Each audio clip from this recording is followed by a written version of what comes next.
Bokum any fan. What's a doma education for a shena?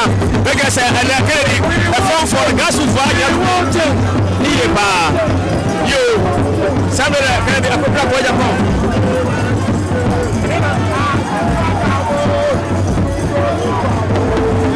You somebody Kennedy a proper for Agyapong. Kennedy a proper for Agyapong.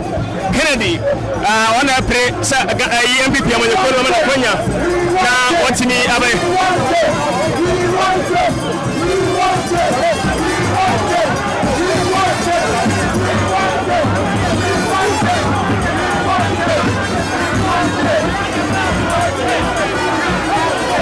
Sir, okay, my second.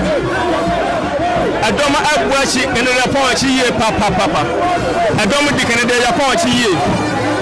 I don't want to be born there by no she.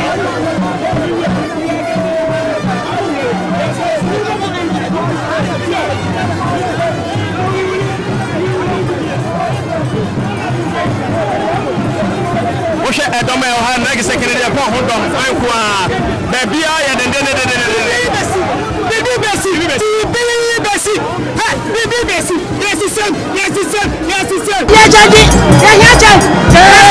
Kennedy, without Kennedy, NPP will stay in opposition forever.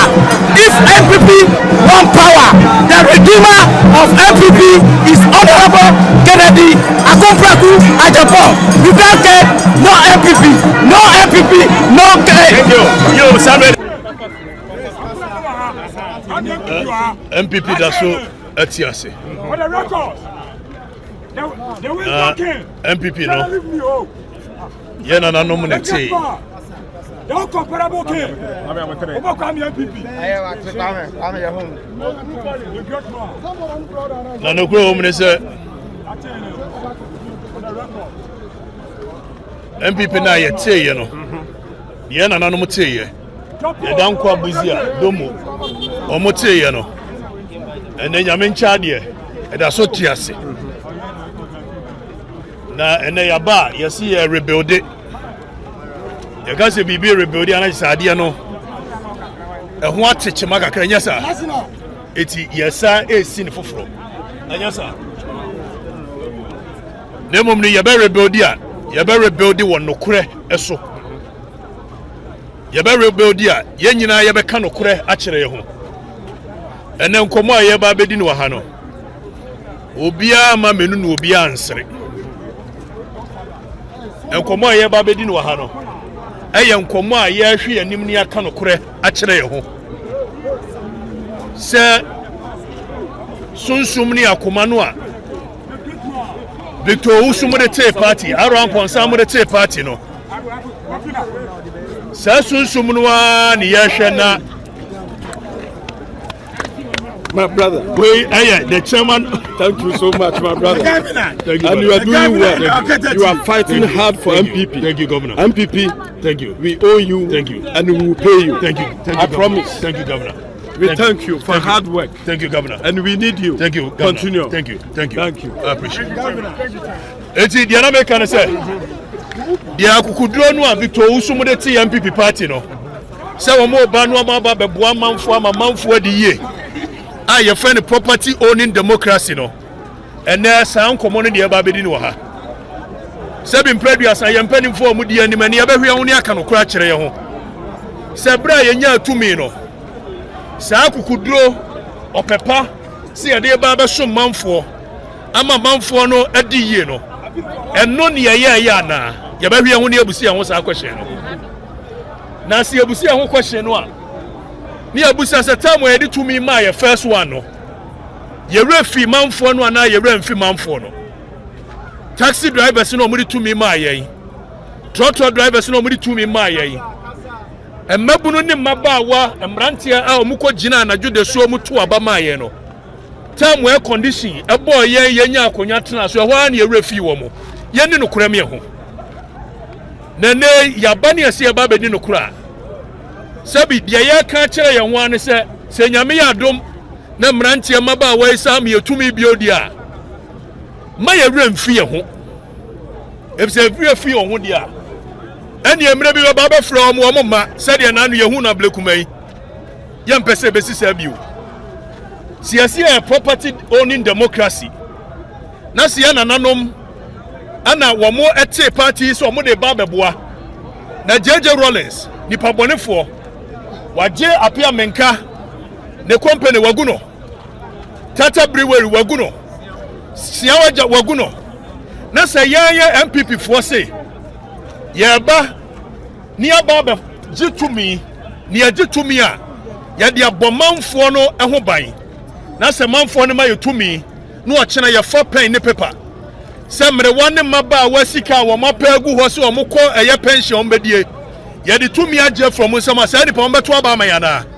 wɔn nto ma yɛn etu ɔkyena yɛn nsa ka tumi bie wa ma deɛ JJ Rollins yɛyɛ no ɔde gu manfoɔ adwuma no yɛn nso yɛ mma enyusu state power mfa ntoa so afei minu mmienu nyinaa no ɛnɛ party no yɛhyɛ colours baako red blue and white nanso me ne wɔkasa cracks a wɔ party ne mu nti yɛmu bi yɛhu cracks no time one yɛ wɔ ɛyɛ aban mu yɛhu yɛ kan ɛnɛ cracks aba party ne mu nti kan Agyapong nkurɔfoɔ di Bawumia nkurɔfoɔ atem Bawumia nkurɔfoɔ di ɛyɛ Branchampon atem Branchampon nkurɔfoɔ di ɛyɛ aduchum nkurɔfoɔ atem eti yɛhyɛ colours baako nanso yɛ vision ne yɛ aim nya baako ɛnɛ mbra na du sɛ ne yɛ ba bɛdi nkɔmɔ ne yɛ si yɛ rebuild dia yɛ bɛ rebuild with one common front and unity again deɛ meka kyerɛ manfoɔ ne sɛ mo biara nya na dwene sɛ Messiah bi firi baabi ba be save yɛ MPP foɔ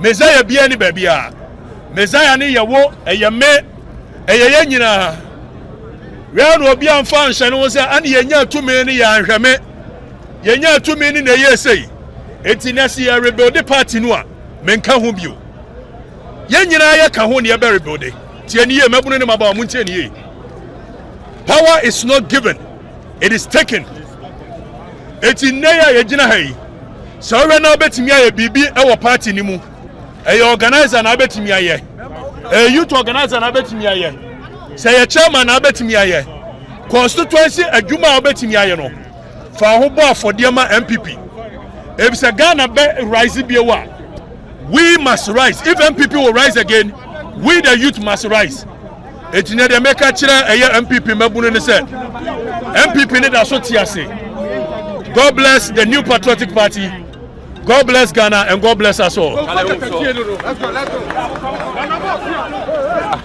Asoso edeboa dwumadie asoso ya boa ya dana asoso because dwumadie bi say no de agye adwumaden ani sika ani ade ye to wo soso mu yi sika de boa ye soso ye da o ma se ekwan soro so afi ye sade onyankopon ase se wama national executives national council soso ade sa adwumadie soso ade abaso ni titru ene so onyankopon aboa na 16 regions 276 constituencies the party for nyina no e de aba ha sei onyankopon enhyira wo mo free ye security so bebe pem aye party mpanifo so obi abedura sodwie mu ente aseda ane ade ma ene aye abakosem kese a MPP ye ba ni abagbobo ni ma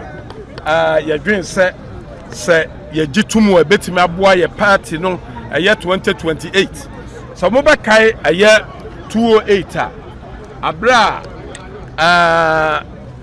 ye wura na do dan kwakufu ado koye na anyeye no sabre no ye koye na anyeye no ye saba ye saba ye nhyehyeye a sabre na ye chairman afo nko na to aba enti 208 no ye behia bibi ti sese ye se sete saade a dodo ne kire se wo se bi polling stations ka ho enti nu bi ana nanse hyeye ni bi ana na aba se kwan ba so ne ebetimi afa ebetimi de nhyehyeye papa ba ama manfo nyina hunu se party no aye wo mososo dia the party is for the ordinary is for everyone enunti ene yaba amanfo de about 300 proposals oka article 19 obia de any proposals no de abre aye general secretary be a month ago or publish say ascended by regions in the constituencies nyina he has done well enti enne na aduru so say ye ba betwi so ntonto na niam ye pese ye no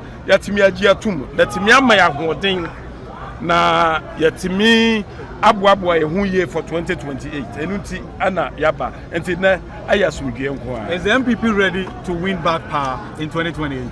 Yes, we are ready to win the power 2028. That is why we have used Article 13 Clause 1. The Article 13 Clause 1 says that anytime we in opposition, no less than 24 months, we can do the elections.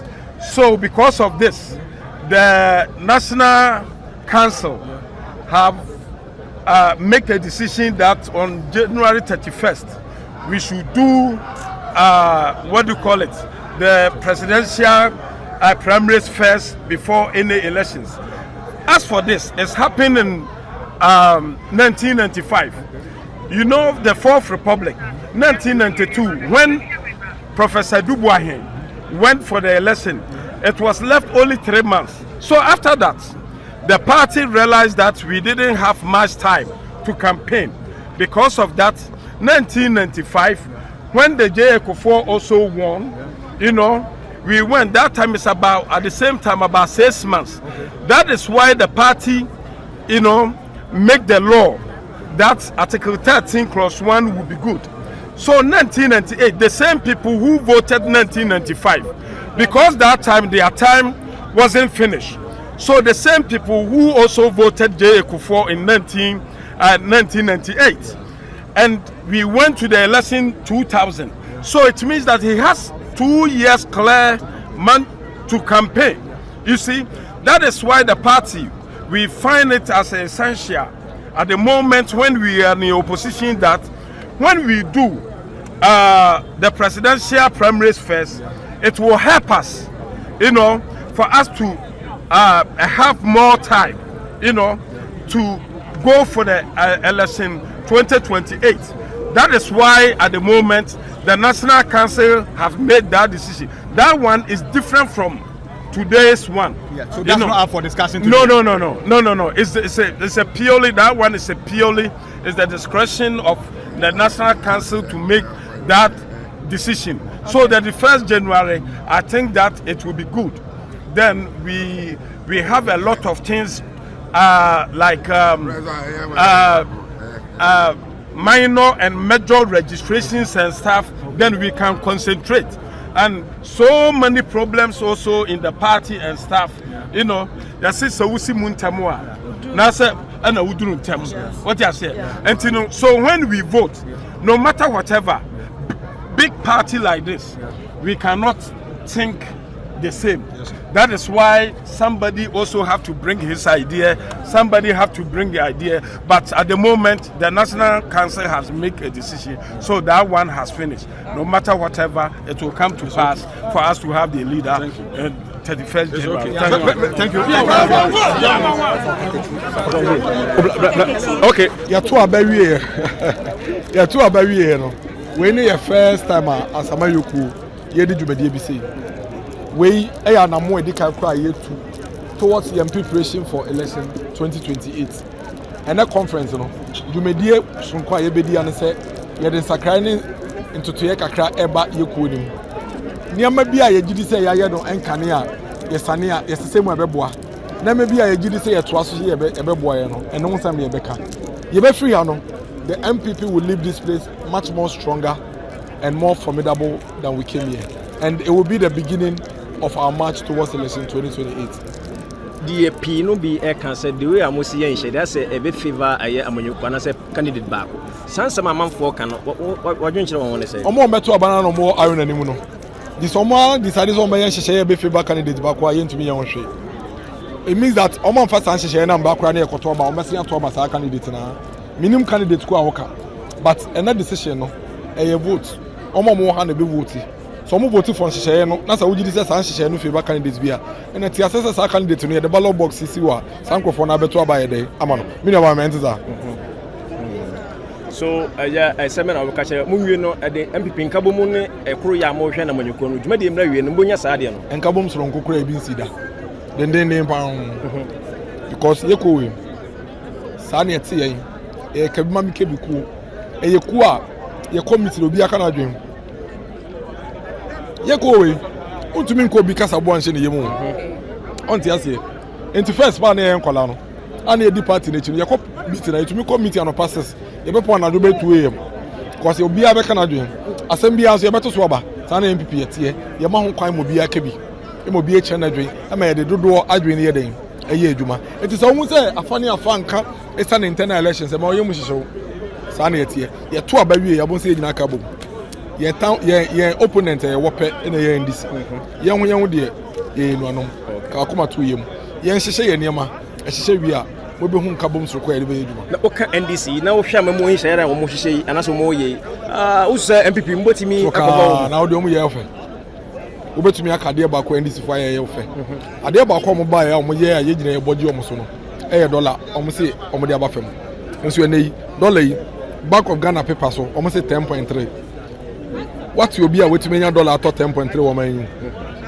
okɔ bank rɛ sɛ ebi ni hɔ okɔ abochi se 13 cedis yɛsɛ dollar aba fam nso ɛnɛ okɔ abosi ɔkan nneɛma boɔ kɔ na ɛkɔ so yɛsɛ dollar aba fam nso gutafo so sɛ nneɛma ɛkɔ so there's a big contradiction between amembo na ɔmo bu no ɛne deɛ ɛkɔ so ɛwɔ fam NDC fo ba abɛɛ mu ɔmo anka nkyɛn sɛ ɔmo de 133 bɛba na ɔmo de nnwuma ba shift bɛba obi abɛgye biaeɛ ɛba ne sɛ na ɔmo ba yɛ ɔmo apam Ghana mmerante 35,000 a ɔmo akɔkɔ tire fie saa ɔmo 133 shift no ɔmo 24-hour policy na ɔmo de ba yɛ mu hu wɔ mu ade na anim ɛne yɛ mi na ɔkasa yi wate sɛ NDC fo akasa ɔmo abɔ saa 133 no so ɛyɛ NDC fo de kakyɛ yɛ sɛ galamsey nti Ghana fo nto abɛnti ayɛ ɛna ɔmo ba yɛ so wate sɛ trade union congress sɛ galamsey no akɔsoro kora sɛnsɛn ya NDC fo ba bɛyɛ ɛbɛto no ɛnɛ yi ɔmo national organizer ɔmo national vice chairman ɛna ne ɔmo emu sɛ ɔyɛ galamsey yi Upper Dencha East NDC chairman ɛna ɔyɛ galamsey yi NDC fo ewura galamsey site ɛsɛ yɛ nsuo sɛn yɛ kwaeɛ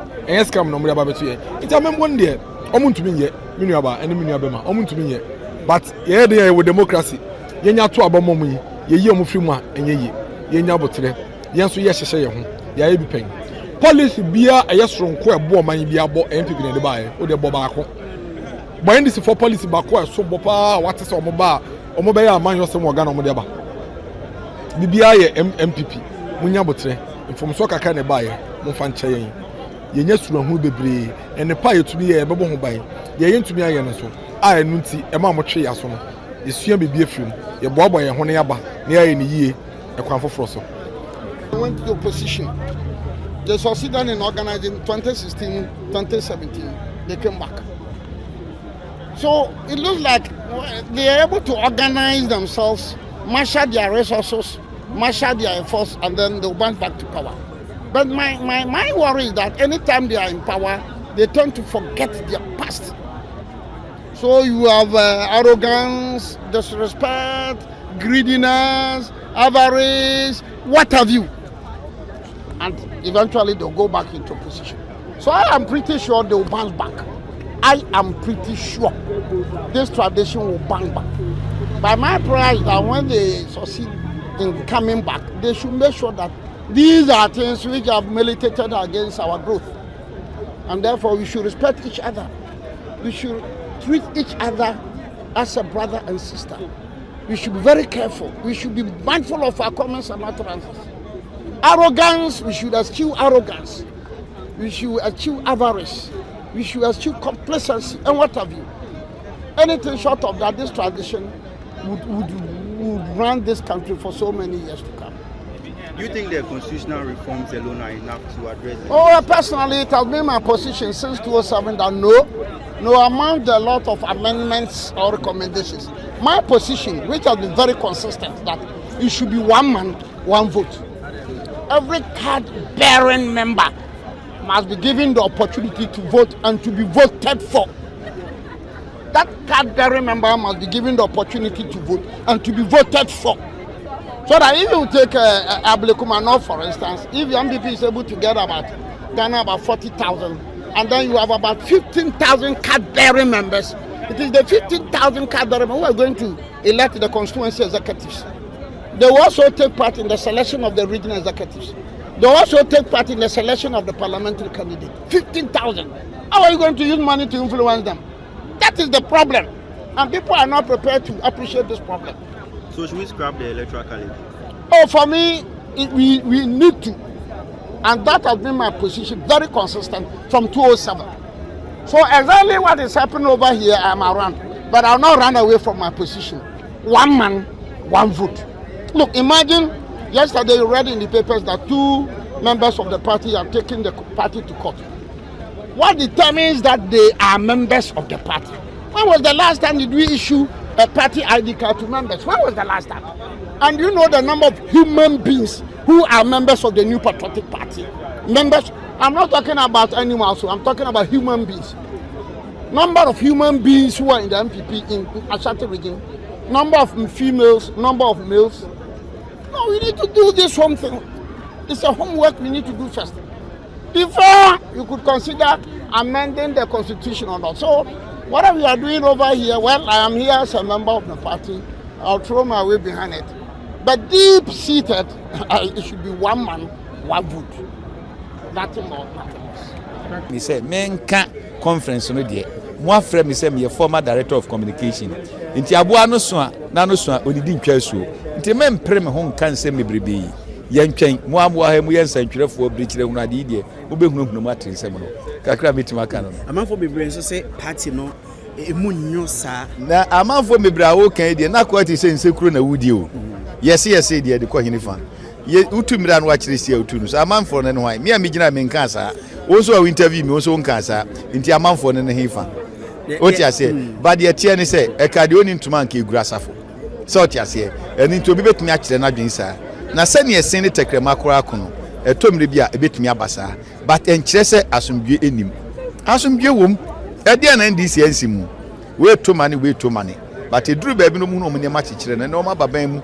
Eni nti bibia ne ho no mu a chebe ensida. Ache ne mu esna bebu nyina.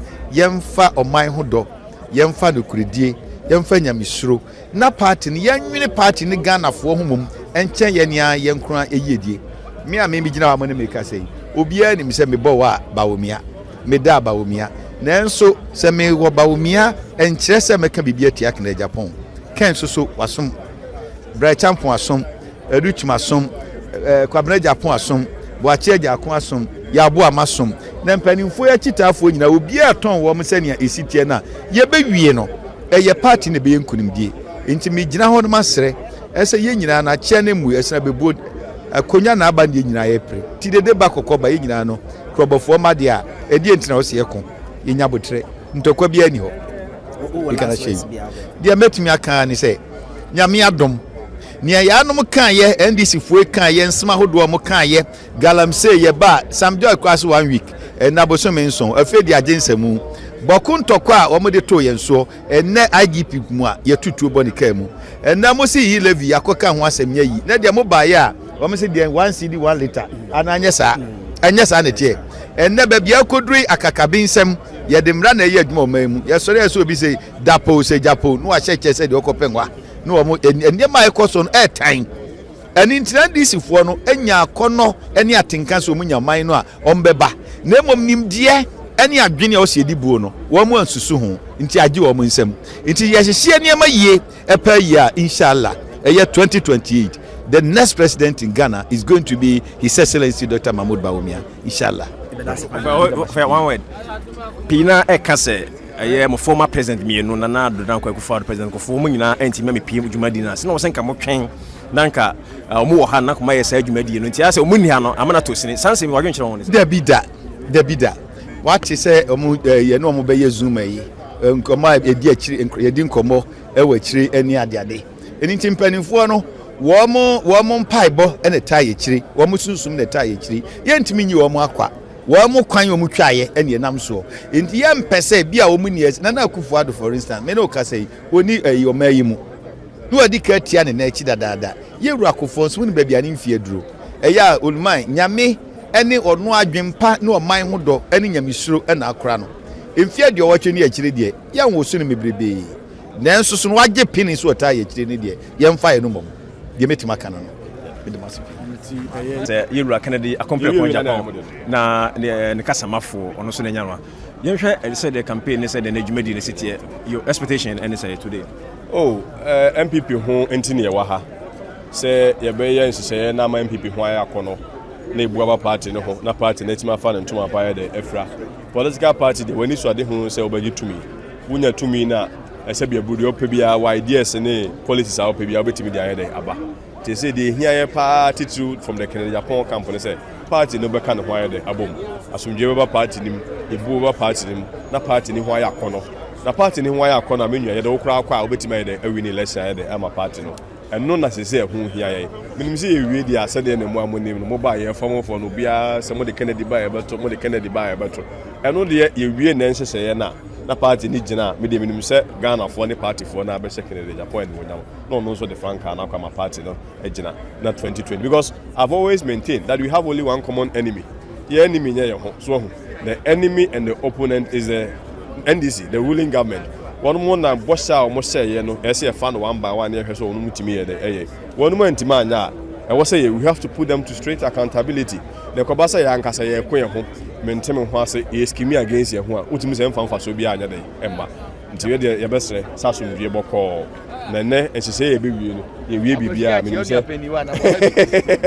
ai lo aduma ko ba fi no mi nua pa nyenche kura onu gina o ma mi nua pani ken e na me so mi gina o ma ba wo mi a enti mo san twerefo eni adanse se wo mo kontoko ade yanku o yese mo ntam nye kana o da bi yentem akwasi ya me papa e na o sai mi nua kuma so ti ase da bi mo ntie ni ye pa yani a ye di a kire kasa ma wo mo no say Ken anya hwe kura no abobra cheye ba omi abobra cheye menene mienu ne yade akoka bibim na yanye begina on ya bekoma ye begina on yakwa si ewie a me wagidie se ba omi abawini ye wie am se kwasi bakia ho se so nyame sese Ken na mra me se kwasi me so me wa sei enti yankoda say pa na ase ho no last one o say no o ba omi abawini o hede form for kan de sa no o mo se fa camera de kan ba e be de abusiamu amugira se nyam ne mienu one your friend one grassroots president.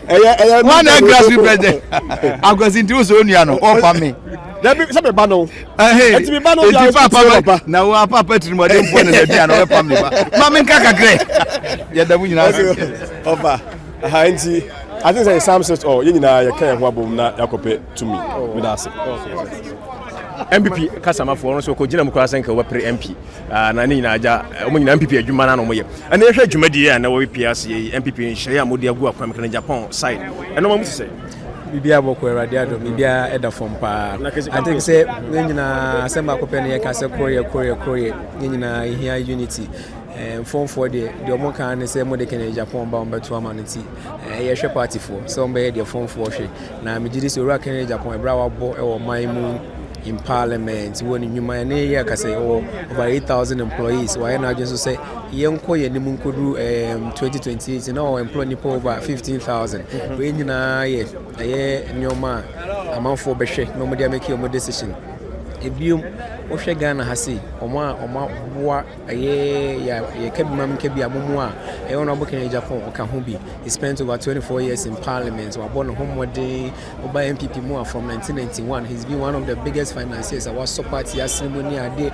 enti me gidi say nyuma pa wa ye nyina bible say nyuma pa ebedi wachi na me gidi say brenudru na delegates kwako yi obi so obedi ko ne ma me pemu de ora Okatakyie Japan no be no na de hu hia pa ne say nyina ebe bibia boko na ye de nkabom aye bibia se na be ya watimi waka me bia nkoba e say se bi o nyina kokoba ne de ba de mu nyina ya krobofo ma abusua ba ko ye wi na ye nyina ya ye adwuma ba timi nua no pa de bibia boko e de asomje ne ye adwuma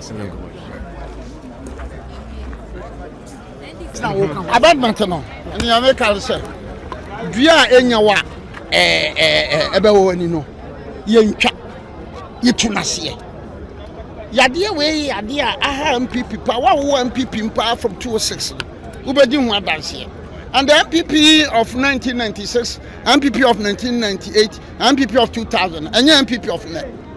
But I can tell you say 2000 no ye ko bebi bebre ko sira binum pa o mcho say yesro be gina ma ye wo mpasua bi so yade ne say wo ma wo bebeto aba ayi parliamentary candidate no e nipa kakra bi in fact yes he started from the polling station executives ya kana kronhwa for pamsa da be na MPP for koto aba wo polling station see executives Obiti baby no atwetwetwetwe dini ɔse polling station executives because ɔpɛsɛ ɔkɔ constituency elections no be winning ɔpɛsɛ ɔgyina as a parliamentary candidate no be winning nti kanana azan bukata wɔna sum sɛ ni ha fidi a wochi agya wadwo what you say na ubu nkontompo so makra wo fie no okra no chi ni kuna nkura no fa wonam na utwa katrema so toto wi a wonwen nam bia nya wo ye nyina na baba ba wie se ebe ha party no so ba bi ho no ma timi so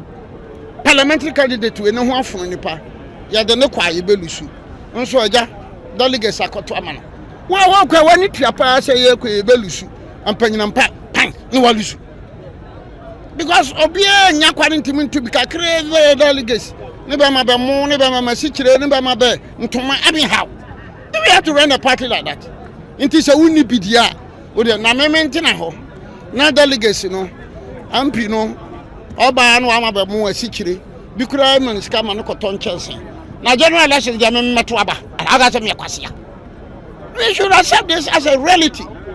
It is a katasumi miaso ye nya hu nne bibia ye asasawa because on electoral college ni say ni bare ye ba mu de kakra bi asasawa asasawa upieto natina wo pan ha na ha ate no pa asasawa to pieto no to twene no ko pieto mu no wo broni wa wu wo hwa wa hye pieto mu no. I mean, this is common sense. You say you electoral college ni one man one vote, one man one vote nkra for can echo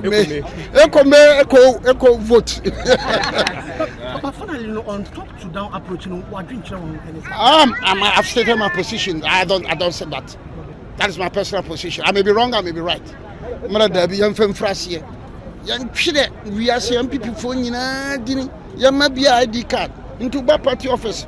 What do you decide the question? Obo pepe. I say, oh, Boko Central. Obo pepe. Odo Doma Central. System na come. And sana ya to polling station. And sana ya to constituency. And sana ya ba regional. Na ya to national ba no bia betra nkane. Ya to regional bia mfiri ba bi nko regional capital. Because they say to near kura as polling station hono an.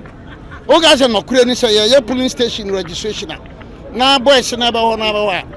Aya wo dey ya to general election ba bi mfa matchofo mfiri ba bi mra.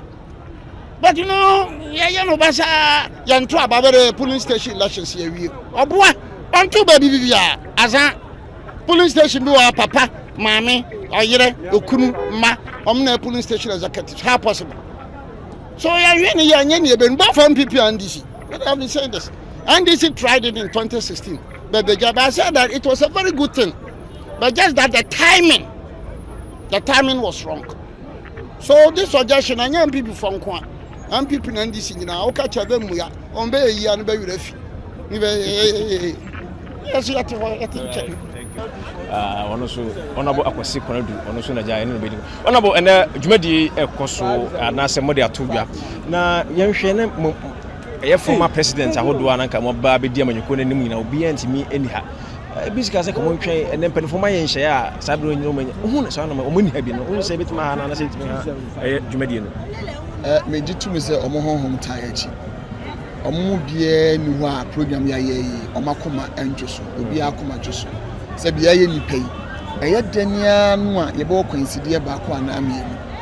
Se bi mpanyifo ni mienu na obi ama na reason nti a oko. Ebi oko review.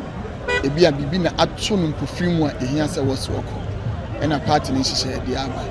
Ni pemu a no mbesese ka akwanya be wo ho a kiensa ntwen koyachi.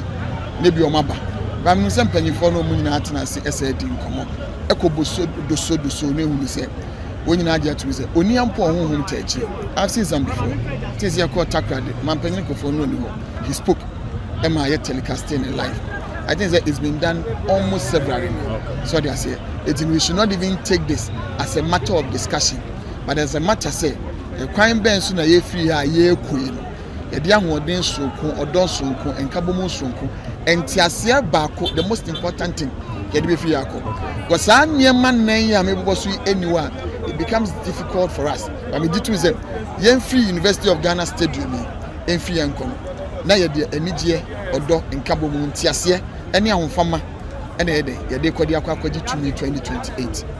Now, yes, say obi a press obi can for kasa ahodo aya na mkrofo no bi e kan e bi egu amanyuko no say o kasa o kan o amanyuko ne ho nyam ade akasa na o chita fa na say amanyuko na nipa no bi no betimi akasa bo ama to correct the mistake that I made. Is it because of this anger we didn't see a recapture in the field? It's just rebuild together with our values. I mean, in 2009 there was reflect and recapture. At the moment, it's not a question of just recapture. We are reforming, getting ready, preparing, so that we could be in tune with the elections to serve this country, so that the country will see progress and prosperity. Thank you very much. You're welcome. Thank you.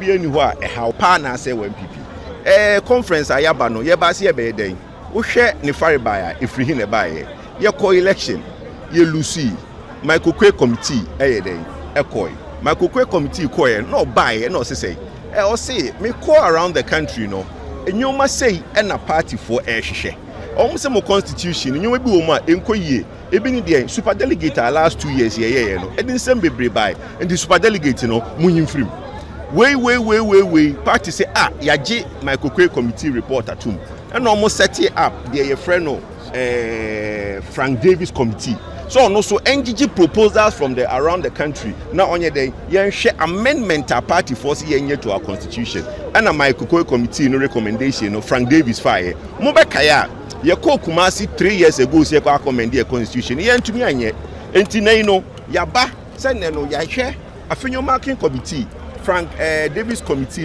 a recommendation no any edin nyina bom abone tofa any proposals be 50 and no ye ba change ama party ni mo ahye Kenya na ya akonoma obi aso atwa party ni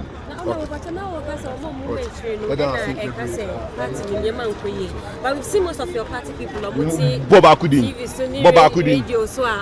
party bia okay mame titie efie be na mensa nim efie bia mensa wo enye kuo bia na obi anije menka se ye need disagreement among ourselves but ye nyina no yagye atum se ye be donko no enti ye wo kuo nimu ni de yes efie kura na wonu nua ntafo kura na times anopom soro mo kuntokwa enti enye se yenka se ntokwa nsi party we mu but eye ntokwa no ye say disagreement in what diversity we are unity in diversity disagreement in diversity Ghana expectation ahead of today. Well, we are expecting a successful delegate conference. And from yesterday, various delegates from the various regions arrived in Accra. And it's expected that by now, everyone should be in for us to start the program in few minutes time. We are expecting everyone to comport himself or herself, and at the end of the day, definitely the winner will be the New Patriotic Party. The expectation is to complete at 4. Do you think it's still feasible? Come again? The expectation is to finish the process today at 4 p.m. Do you think it's still possible? Well, it's highly possible because the main issue for today is the motions, and we have about 56 motions. So even if we start around 10:30 or even 11, the first part, which has to do with speeches by the leadership of the party, should not take more than 1 hour. Then we'll start the motions. There are those who say that the decision-making process is not democratic enough because you can't object when you don't think that the year happened because it's just a voice. Well, the party has precedent. This is not the first time we are doing a delegate conference, and we are not departing from the precedent. And certainly, it will be glaring if the yes will outweigh the no's. At least something all of us are there to see. At the end of the day, like I've said, the delegates have the motions already, and they have decided which ones they will accept and which ones they will reject. Thank you very much. And the media question, 8 and NPP for ye share say your party, your constitution, a far baby and nipa free say essence cry on ebemuno. And the National Delegate Conference, I had the high decision making body now Oma decided 56 motions. The Omejatum and the Omonjintum. We are the Omejatum no. You have a constitution near Queen. After you made it, I'm going to say, and Kabuma when people beat my bar. And it be near him because your chance here who said, no matter you are Uncle Yamaya 2024 elections, no, a Fabu a constitution. It's Yesia says, I know maybe a M1 my account call M Conan amendment near solve your problems are your whole party. And I will super ama Sebi.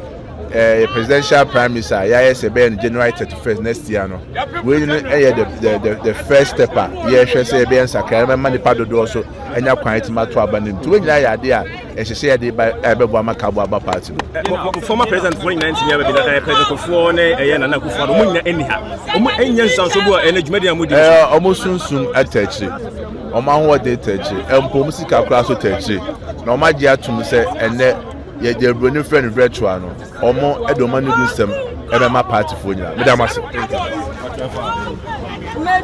previous elections now go viral on social media still now standing by your ideologies now believing in prior to 2028 yeah minimpa and I have hope and no matter what inshallah 2028 we are coming back strong.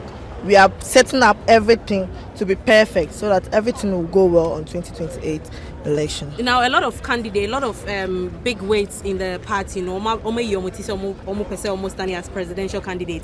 Why now? What time? Dr. Bawumia? Tie Dr. Alhaji Mahmoud Bawumia because meaning so onuna obet me. I'm a MPP. I mean like onuna obet me Agyapong onuna obet me the MPP party na Agyapong nimdie won ho yeah future won ho yeah the man now on no bet me bibia amagana akosupa. Okay, now apart from no just in case say bia party no decision ni bibia na wa emerge as flag bearer apart from no why bill now sha for me I'm for him but if in case obinya I'm okay but for me I'm for him Dr. Alhaji Mahmoud Bawumia. And I know him for sure he's going to get it. Okay. For sure. I know it. For sure he will get it. Okay. Now what's expectations they're saying? Everything will go well.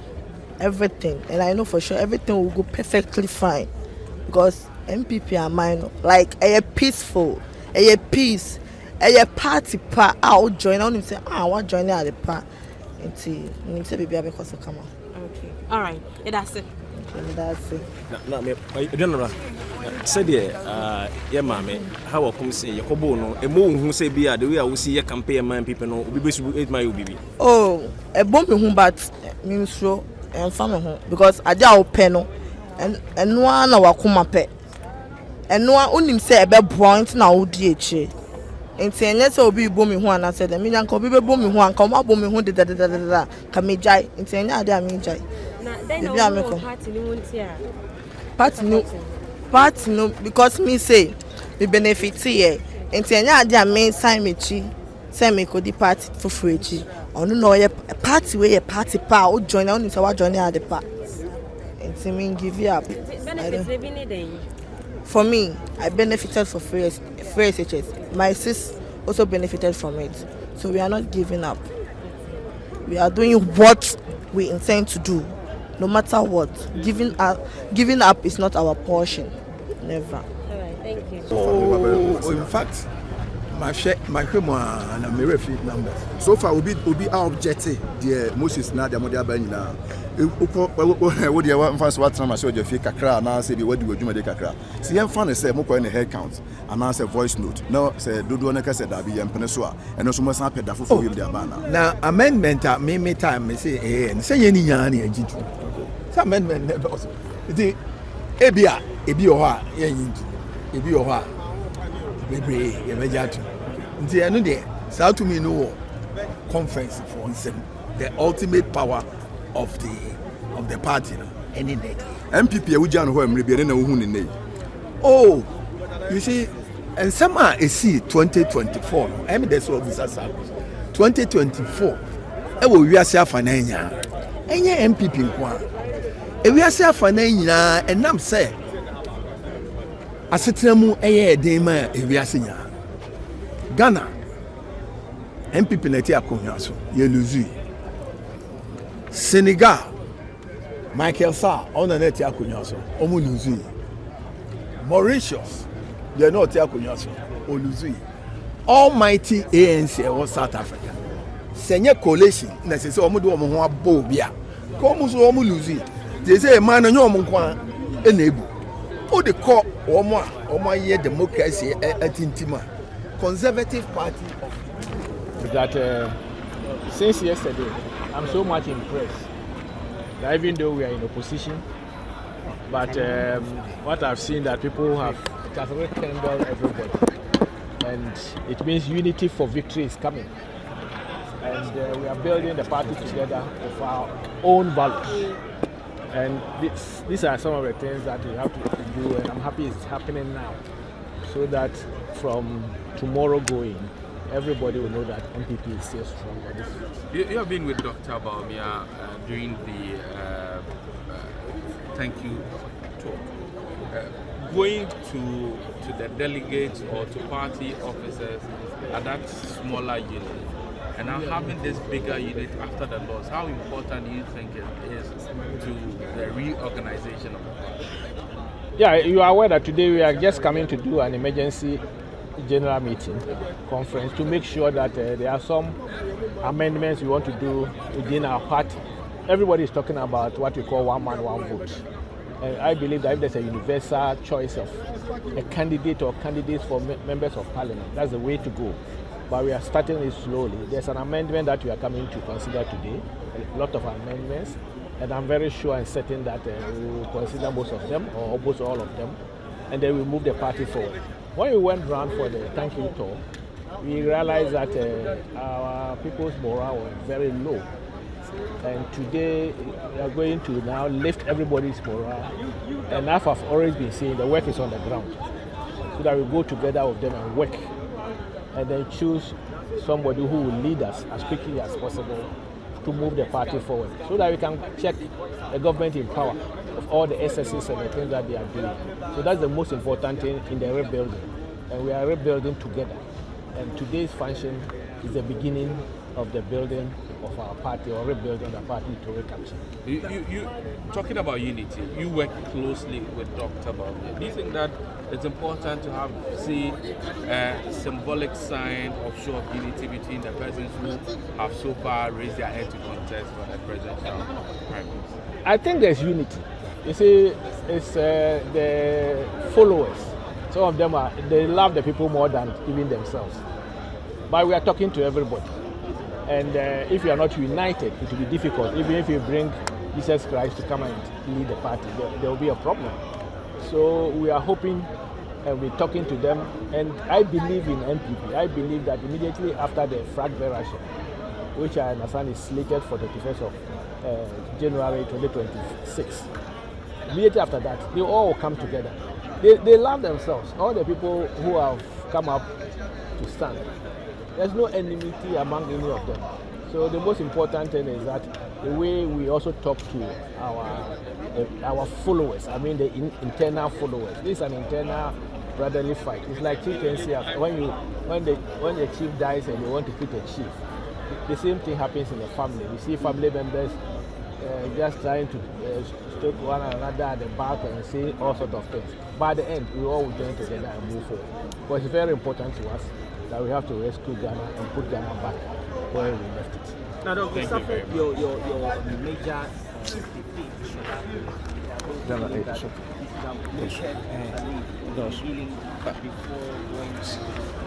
work hard to overturn the tyranny of the incumbent government and to overturn their deceit to recapture power to serve Ghana better. So we look forward to it. Thank you. All right. We back on tree, see your kind of. Enti omo mu ofie no want to. Enti ene yesia e wo Legon e won kran ha na eni sodi hu aye hwe ne se nyame e de ye mperifuo nyina ba behyiam ne ye mrantie ne mbaba nyina ba behyiam na yetumi ayen satra ye bi e constitution nim ye hwe nim se nsatra ya ye ba be we constitution nim no ebe de ebe boa apagya party no ahoden na kono akora nim de ebe ye nsatra ya ebe ma party no atumi agina brane aka ye ho abom baako na yetumi aye attractive akoye adwumadene de ababeje power 2028 dia besum Ghana sompa na yetumi age oman afri de ye hu ya age wo nsam abu wo so ye babeje afri wo so eze wo mba so 7 months on promise wo make ye nyina wo hu so yom ka so mbe o madane o machi ahokyere no animu ana ekro galamsey animu ana ekro ene crime sura na ekro enti no Ghana fo dodo na ani wo ho na se wo mbeto amaya na sansatra ya ye ni aye grassroots esi wo mo hwehwe no ene ye ba be ya ma wo de be ma efomfo no akoma beto mu yam na ma enkabom so aba no ene ye ba be ya ma wo ye dem ase bebre.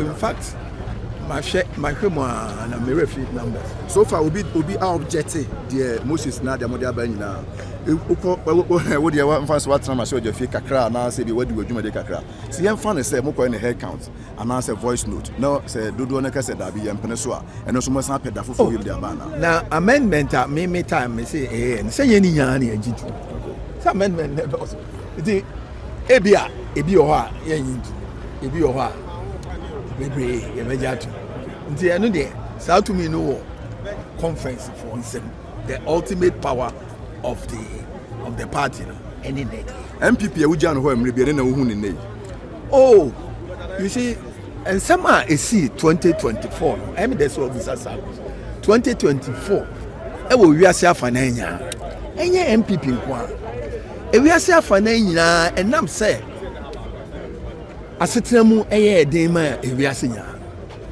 Ghana MPP na ti akonya so ye luzu Senegal Michael Sarr ona na ti akonya so omu luzu Mauritius they no ti akonya so o luzu almighty ANC or South Africa senye coalition na se omu de omu ho abo bia ko omu so omu luzu they say man na nyo omu kwa enebu o de call omu a omu aye democracy atintima Conservative Party of